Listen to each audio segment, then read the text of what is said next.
നമ്മൾ back part cut ചെയ്തെടുത്തു അല്ലേ. ഇപ്പം ഇങ്ങനെ വെച്ചിട്ട് നമ്മൾ എന്ത് ചെയ്യും, ഫോൾഡ് സൈഡിൽ നിന്നല്ലേ കട്ട് ചെയ്തെടുത്തത്, ഇവിടെ നിന്നാണ് ബാക്ക് കട്ട് ചെയ്തെടുത്തത് അല്ലേ. ഇനി നമുക്ക് എന്ത് ചെയ്യാം, ഇതിനെ ഇങ്ങോട്ട് തിരിച്ചിടണം. തേരുവശം നമുക്ക് സൈഡായിട്ട് ഇടണം.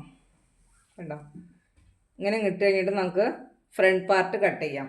എന്ന് പറഞ്ഞാൽ ഫ്രണ്ട് ഓപ്പൺ അല്ലേ, അപ്പം അതുകൊണ്ട് നമുക്ക് തേരുവശം നമുക്ക് എന്ത് ചെയ്യാം, ഓപ്പൺ സൈഡായിട്ട് എടുക്കാം അല്ലേ. ഓക്കെ, അപ്പോൾ തേരുവശം ഇങ്ങോട്ട് ഇട്ടിട്ട് നമ്മുടെ ബാക്ക് പാർട്ട് ഇത് ഇങ്ങനെ വയ്ക്കണം. അപ്പോൾ നമ്മുടെ ഈ കൈക്കുഴി പാർട്ട് കട്ട് ചെയ്ത ഭാഗമില്ലേ, അപ്പോൾ അതിൻ്റെ ബേസ്. അപ്പോൾ നമുക്ക് തുണി സേവ് ചെയ്യാൻ പറ്റും കേട്ടോ. നമുക്ക് തുണി കുറവല്ലേ, ഒരു മീറ്ററിൽ നമുക്ക് എല്ലാം കട്ട് ചെയ്യണം. അപ്പോൾ നമുക്ക് എന്ത് ചെയ്യാം, ഇട്ടതൊന്ന് മനസ്സിലാക്കി ചെയ്യണേ. ബാക്ക് കട്ട് ചെയ്ത് ഫോൾഡ് സൈഡിൽ നിന്ന് അതിനെ തിരിച്ചിട്ട് തേരുവശം നമുക്ക് സൈഡായിട്ട് ഇട്ടതിന് ശേഷം നമ്മുടെ ആ നെക്കും കൈക്കുഴി കട്ട് ചെയ്ത ഭാഗത്തേക്ക് നമ്മൾ ഇങ്ങനെ വയ്ക്കാം. അതിന് ശേഷം നമുക്ക് എന്ത് ചെയ്യാം, ഇവിടെ ഒരു 4 ഇഞ്ച് തള്ള് വേണം കേട്ടോ.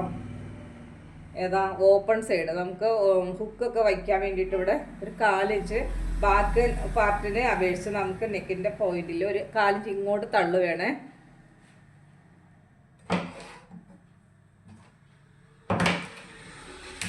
എന്നിട്ട് നമ്മൾ ഈ ബാക്ക് പാർട്ട് മാർക്ക് ചെയ്തിട്ടില്ലേ, ഇതുപോലെ മാർക്ക് ചെയ്യുമ്പോൾ ഈ കുറച്ച് വേരിയേഷൻ ഉണ്ട് കേട്ടോ. നമുക്ക് ഫ്രണ്ട് പാർട്ട് മാർക്ക് ചെയ്യാനായിട്ട്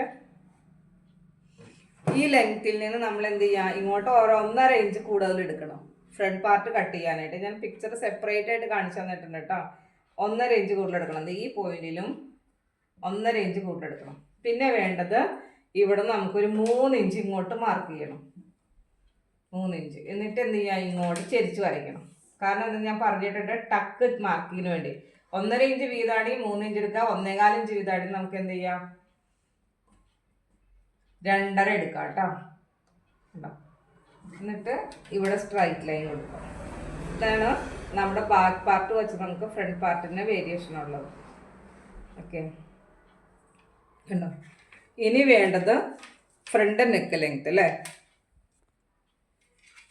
ഇപ്പോൾ ബാക്ക് പാർട്ട് വെച്ച് നമ്മൾ ചെയ്തെങ്ങനെ തേരുവശം ഇങ്ങോട്ട് ഇട്ടു, എന്നിട്ട് 4 ഇഞ്ച് തള്ളിട്ടതിന് ശേഷം ബാക്ക് പാർട്ട് കട്ട് ചെയ്തത് എടുത്തു വെച്ചതിന് ശേഷം നെക്ക് ആംഹോള് കണ്ടോ ലെങ്ത്തിൻ്റെ കൂടെ പ്ലസ് 1.5 ആഡ് ചെയ്തു കേട്ടോ. ലെങ്ത്തിൽ ബാക്കിന് അപേക്ഷിച്ച് ഒന്നും കട്ടിങ് കയറി വരുമല്ലോ ഫ്രണ്ടിൽ. അപ്പോൾ അതിന് വേണ്ടിയിട്ട് ഇവിടെ നമ്മൾ 3 ഇഞ്ച് പ്ലസ് ചെയ്ത് ചെരിച്ച് വരച്ചു. ഇനി വേണ്ടത് ബാക്ക് നെക്ക് ലെങ്ത്. അപ്പോൾ ഇത് ഈ നെക്ക് വിട്ട് നമ്മളിങ്ങനെ അങ്ങ് മാർക്ക് ചെയ്ത് വെക്കാം കേട്ടോ. നമുക്ക് ഫ്രണ്ട് നെക്ക് ലെങ്ത് എത്ര വേണ്ട, ഞാൻ 6 ഇഞ്ച് എടുത്തിട്ടുള്ളൂ കേട്ടോ. 6 ഇഞ്ച് മതി നമുക്കിവിടെ. ഓക്കെ, പിന്നെ ബാക്കിയെല്ലാം നമുക്ക് ഈ അളവ് തന്നെ നമുക്കിങ്ങനെ മാർക്ക് ചെയ്തെടുക്കണം.